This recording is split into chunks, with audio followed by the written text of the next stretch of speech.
Salam damai sejahtera di dalam Tuhan kita Yesus Kristus. Shalom. Selamat pagi dan semangat pagi. Kita telah berada di hari yang baru, 16 Desember tahun 2021, dan sebagaimana biasanya di setiap pagi melalui channel ini kita akan mengikuti pekabaran firman Tuhan. Dan judul renungan pagi kita untuk hari ini sekali lagi 16 Desember 2021 dengan judul Kristus datang dengan kuasa dan kemuliaan besar. Sebelum kita lanjutkan, mari kita berdoa. Bapa di sorga, terima kasih untuk hari yang baru. Terima kasih untuk berkat-berkat-Mu yang hendak kami terima sepanjang hari ini, dan kami akan mulaikan menerima berkat-Mu melalui firman-Mu. Kuasai kami dengan kuasa Roh Kudus-Mu agar pekabaran firman Tuhan boleh menjadi berkat dalam kehidupan kami. Dalam nama Yesus kami telah berdoa. Amin. Sekali lagi saudara, renungan pagi kita 16 Desember 2021 dengan judul Kristus datang dengan kuasa dan kemuliaan besar. Matius 25:31. Apabila Anak Manusia datang dalam kemuliaannya dan semua malaikat bersama-sama dengan Dia, maka Ia akan bersemayam di atas tahta kemuliaannya. Sekali lagi, Matius 25:31. Apabila Anak Manusia datang dalam kemuliaannya dan semua malaikat bersama-sama dengan Dia, maka Ia akan bersemayam di atas tahta kemuliaannya. Tidak ada bahasa manusia yang dapat menggambarkan pemandangan kedatangan Anak Manusia yang kedua kali di atas awan-awan. Dia akan datang dengan jubah terang yang telah dipakainya sejak zaman kekekalan. Malaikat-malaikat akan menyertai Dia. 10.000 kali 10.000 akan mengawal Dia dalam perjalanannya. Bunyi trompet akan kedengaran memanggil orang mati yang tidur dari dalam kubur.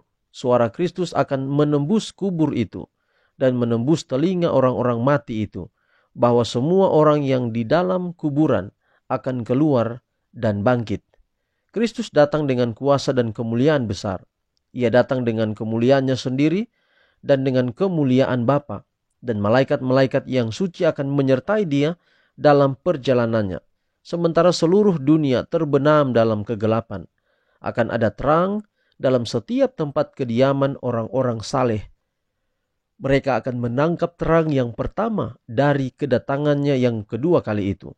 Terang yang tidak tercemar akan bersinar dari kemuliaannya, dan Kristus penebus itu akan dikagumi oleh semua orang yang telah melayaninya. Sementara orang-orang jahat itu lari, pengikut-pengikut Kristus akan bersukaria di dalam hadiratnya. Sebab sama seperti kilat memancar dari sebelah timur dan melontarkan cahayanya sampai ke barat, demikian pula lah kelak kedatangan Anak Manusia. Dia akan disertai oleh segala penghuni surga, dan Ia akan menyuruh keluar malaikat-malaikatnya dengan meniup sangkakala yang dahsyat bunyinya, dan mereka akan mengumpulkan orang-orang pilihannya. Hanya hingga kedatangan Kristus secara pribadilah yang dapat membuat umatnya menerima kerajaan itu.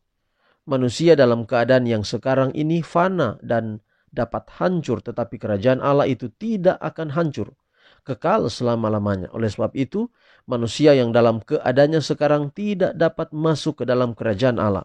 Tetapi apabila Yesus datang, Dia menganugerahkan kepada keadaan baka kepada umatnya. Kemudian memanggil mereka supaya mewarisi kerajaan itu, yang sampai saat ini mereka hanyalah pewaris. Jadi saudara, kedatangan Yesus akan terjadi di dalam kuasa dan kemuliaan yang besar. Kedatangan Yesus yang kedua kali. Jadi kedatangan Yesus yang kedua kali, ingat firman Tuhan mengajarkan kepada kita, Alkitab mengajarkan kepada kita, bahwa kedatangan Yesus yang kedua kali, Yesus tidak akan menginjak bumi ini. Tetapi Yesus hanya ada di angkasa. Kemudian orang-orang setia yang mati akan dibangkitkan. Lalu orang-orang yang setia yang masih hidup tidak akan lebih dulu, tetapi akan menunggu yang setia telah mati dibangkitkan, lalu bersama-sama. Jadi ada dua kelompok nanti akan menerima kedatangan Yesus, yaitu orang-orang yang setia sudah meninggal, mereka dibangkitkan. Lalu kemudian orang-orang yang masih hidup, orang-orang yang tidak pernah akan mati, mereka masih hidup. Pada waktu kedatangan Yesus, mereka akan diangkat. Walaupun ada kelompok yang lain sebenarnya adalah orang-orang yang masih hidup, yang kemudian karena tidak setia mereka dibinasakan.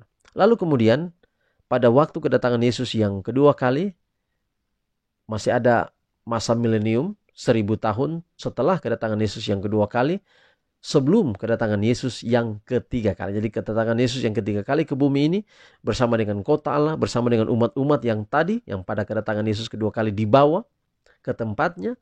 Lalu kemudian kota suci itu akan turun ke bumi ini. Lalu kemudian pembinasaan massal, termasuk setan di sana dibinasakan. Jadi akan ada kuasa dan kemuliaan besar pada waktu kedatangan Yesus yang kedua kali itu. Kita semua bercita-cita, kita semua berharap agar kita ada pada kedatangan Yesus yang kedua kali itu, dan kita boleh beroleh bagian di dalam kerajaan sorga. Kita menunggu semua peristiwa itu. Ingat, sementara menunggu, mari kita setia. Mari kita jalankan tugas kita, tetapi tugas utama kita, melalui pekerjaan kita akan ada tugas utama di mana tentang Yesus kita kabarkan. Di dalam tempat pekerjaan kita, baik di mobil ketika kita mengendarai mobil sebagai seorang sopir, kepada penumpang, mungkin kita menyediakan buku, kita menyediakan traktat, kita menyediakan majalah untuk kita bagikan, sehingga lewat pekerjaan kita orang lain diberkati. Kalau kita di kantor, bagaimana kita bekerja, juga kita terlibat dalam pekerjaan penarikan jiwa,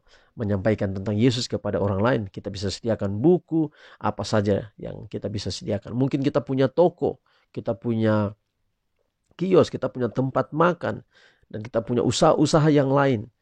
Maka kita akan, bukan kita, tetapi Yesus Allah akan menggunakan semua sarana pekerjaan kita untuk memperluas pekerjaannya di atas dunia ini. Saudara, ingat, kita akan dijemput ke dalam kerajaannya dengan kuasa dan kemuliaan yang besar. Maka mari bersedia diri, tetap setia kepada Tuhan, pelihara kesetiaan kita, agar pada waktu kedatangan Yesus kedua kali, kita semua telah siap. Tuhan memberkati pekabaran pada saat ini. Mari kita akhiri dalam doa. Kita berdoa. Bapa di sorga, terima kasih untuk renungan pagi yang indah. Pekabaran firman-Mu dapat menguatkan kami, dapat membimbing kami untuk tetap setia kepada Tuhan. Hamba bersyukur untuk renungan ini, tetapi biarlah kiranya ucapan syukur yang sama pula bagi atau datang dari semua pendengar renungan pagi ini di mana saja berada. Tuhan berkati, pelihara kami hari ini. Biarlah rahmat-Mu yang berlimpah-limpah itu menjadi bagian kami. Kami dapat menjadi umat-umat Tuhan yang setia dan selalu merasakan berkat-berkat-Mu di dalam kehidupan kami. Tuhan, inilah doa kami.